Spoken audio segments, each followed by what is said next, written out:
ಕೆಲವು ಸಲ ಜೀವನದಲ್ಲಿ ಕೆಲವು ಹೆಜ್ಜೆಗಳನ್ನು ಒಂಟಿಯಾಗಿಡ್ಬೇಕಾಗುತ್ತೆ. ಅಂತಾರೆ ಎದ್ಬಿಟ್ಟು ಕಾಫಿನ ಮಾಡ್ಬಿಟ್ಟು ಕ್ಯಾಪ್ಟನ್ಗೆ ಕೊಟ್ಬಿಡ್ತೀನಿ. ಕ್ಯಾಪ್ಟನ್ ತಗೊಳ್ಳಿ ಬಿಸಿ ಬಿಸಿ ಕಾಫಿ. Thank you. ಯಾರು ನೋಡು. ಹಾಯ್. ಹಲೋ. ಹಲೋ ಡಾಕ್ಟ್ರಪ್ಪ ನನ್ನ ನೋಡಕ್ ಬಂದಿದ್ದಾರೆ. ನೀನ್ ಮದ್ವೆ ಆಗೋಕ್ಕಿಂತ ಮುಂಚೆ ಯಾರನ್ನು ಲವ್ವೇ ಮಾಡಿಲ್ವಾ? ರಾತ್ರಿ ಸುಮ್ನೆ ಸೋ ಸೋ ಸೋ ಸೋ ಅಂತ ಕತೆ ಹೇಳಿದ್ನಪ್ಪ. ಇಷ್ಟೆಲ್ಲ ಮಾಡ್ಬಿಟ್ಟಿದ್ಯಾ. ಇನ್ನು ನಾನು ನಮ್ ಮಿಲ್ಟ್ರಿದು ಡಮ್ ಡಮ್ ಡಮ್ ಕತೆ ಹೇಳಿದ್ರೆ ಎಷ್ಟೆಲ್ಲ ವೆರೈಟಿ ಮಾಡ್ಬಿಡ್ತಿದ್ದೆ ಏನಪ್ಪ. ನಮ್ಮಂತ ಹುಡುಗರ್ಗೆ ಲವಲ್ ಫೀಲ್ ಆಗ್ಲಿ ಫೇಲ್ ಆಗ್ಲಿ ಅದರ ಕಿಕ್ಕೆ ಬೇರೆ. ಪ್ರೀತಿ ಮಾಡುವಾಗ ಡೈರಿ ಮಿಲ್ಕು, ಮದುವೆ ಆದ್ಮೇಲೆ ಡೈರಿಯಿಂದ ಮಿಲ್ಕು. ಕೆಟ್ಟ ಹೋಗೋದಕ್ಕೆಲ್ಲ ರೆಡಿ ಆಗ್ತಾ ಇದೆಯಾ ನೀನು?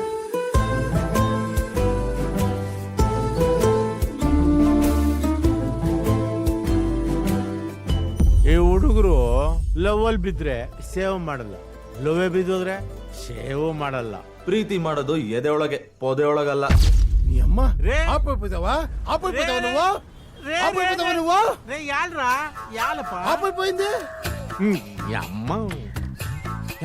ఏమైంది ఎలా ఎలా నీ మక్కుము బాడిపోయింది? నా మక్కుమా? లేదు అంకల్, నా మక్కు ఉండేది ఎట్లా? నిజమే.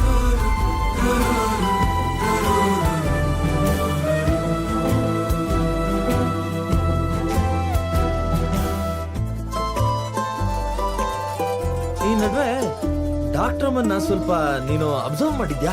ಇವಳು ಪಕ್ಕ 100% ನಿನ್ನ ಲವ್ ಮಾಡ್ತಾವಳೆ.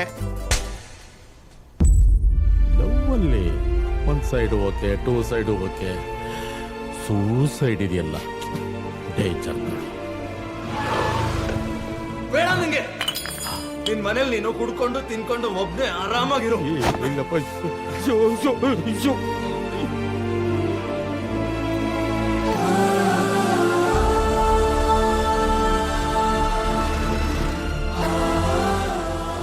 ಮನುಷ್ಯ ಯಾವುದೇ ಆಟದಲ್ಲಿ ಗೆದ್ರು ಎದೆಯಾಟದ ಮುಂದೆ ಸೋಲೇಬೇಕಲ್ಲಮ್ಮ.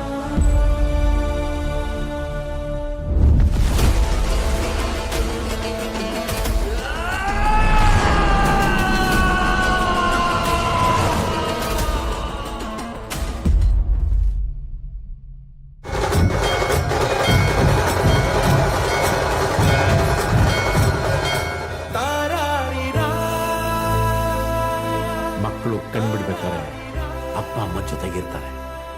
ಅಪ್ಪ ಅಮ್ಮ ಕಣ್ಣು ಮುಚ್ಚಬೇಕಾದ್ರೆ ಮಕ್ಕಳು ಜೊತೆಗೆ ಇರ್ಬೇಕು ಅನ್ಕೊಳ್ಳೋ ತಪ್ಪೇನಮ್ಮ? Captain cap